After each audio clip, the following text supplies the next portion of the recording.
Hey everybody, so I have a quick video from Home Depot. Picked up some items for a repair. We're going to talk a little bit about it and we'll go from there. Appreciate you guys watching and I'll see you guys there. Thank you for watching.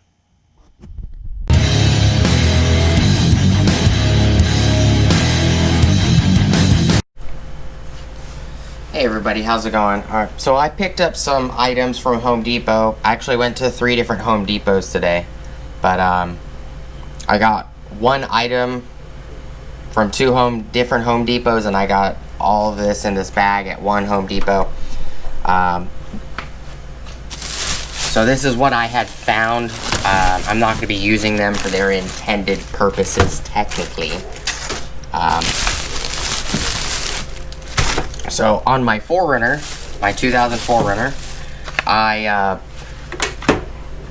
changed out the filter and re-oiled my filter and everything. And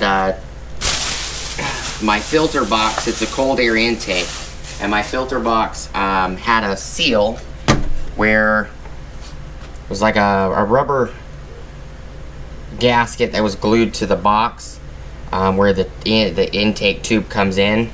So it's basically a seal right here. Well, that seal is gone. I don't know what happened to it. It was there when I put the new filter in. It's gone now. It's been about 2 or 3 weeks.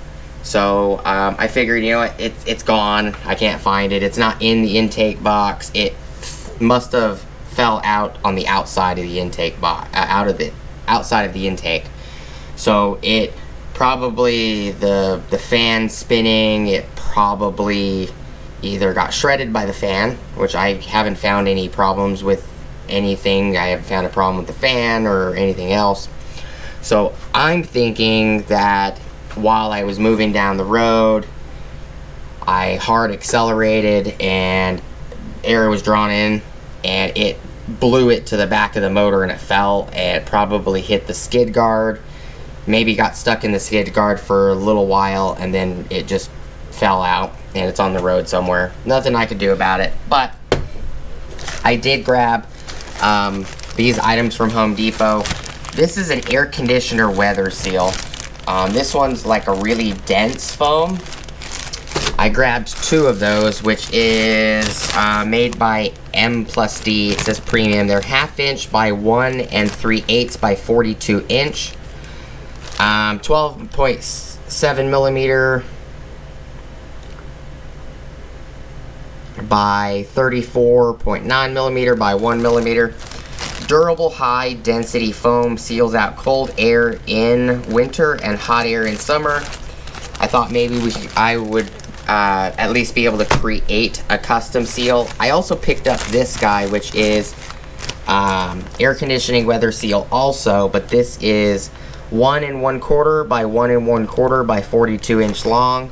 Seals out cold air in winter and hot air in the summer, reduces vibration and noise, provides insect barrier. This stuff though is not high density. It's actually very low density foam, so it squishes quite a bit, but it bounces back a little bit. I figured one or the other, or maybe I need to use both, might work. The hole I need to make the seal for is about this big. It's about 4.5, 5 inches. Not sure that it'd be anything you guys would want to even see, but it is a custom cold air intake anyways. And I did pick up 3 different adhesives. I figured, oh well, I know I need spray adhesive anyways, and I figured, I've used the Gorilla spray adhesive in the past. It's heavy duty. I figured, oh well, this 3M high strength 90 and the Super 77 look like good spray adhesives to try. The Super 77 was $10. The Gorilla spray adhesive was $9.90 something. This was like $10.50 something. And the high strength 90 3M was actually $13. This one states kick plates, polyurethane, propylene, plastic, laminate, concrete, metal, wood, precise spray control, industrial strength, moisture and heat resistant. That's why I picked up the 90. And I figured if I spray a little bit of the Gorilla and it doesn't work because it's textured plastic, and it may not keep one of these seals on during heat conditions, you know, in an engine bay. You know, this stuff's not meant for an engine bay. I'm not even sure if it will hold up, but I'm going to give it a try. It's the only thing I can think of at the moment because my intake tube's actually bouncing against the intake box, because that seal didn't just seal stuff coming in, rogue air coming in from the backside, but it also sealed it to keep the tube from bouncing up and down. So just gonna make a custom, do a custom job on it. Figured I'd give it a try. You know, what's the worst that can happen? It don't work. These were $3 a piece, and the low density foam one, this one, it was $2. 13, like 57, 10, 59 or so, and then 9.98. Might have been a little cheaper, I don't remember. And then I also grabbed this Crescent Nicholson jaw holder. Jaws hold different shapes. It's a universal file handle. In a previous video, I showed the Cobalt version, but I do like these universal file handles. It will take round files, square, octagon, triangle, flat, and oval files. So it shows on the photo right here.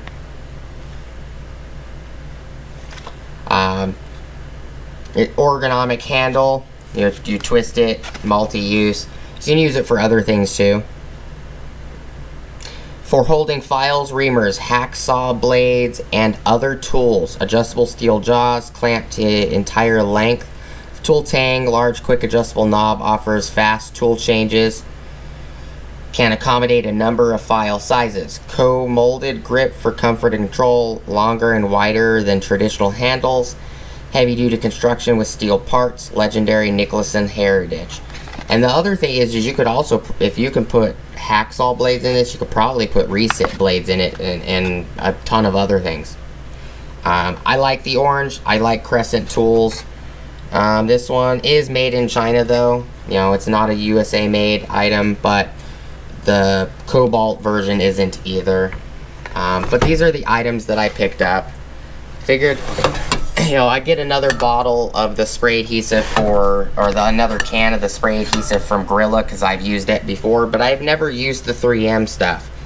If anybody's used the 3M Super 77 or the 3M High Strength 90 spray contact adhesives, let me know what you guys think down below.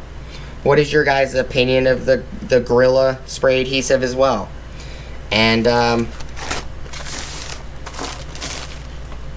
you know, if you guys use this handle as well from Crescent, which this handle is part number 21474 Ultra, 21474 Ultra.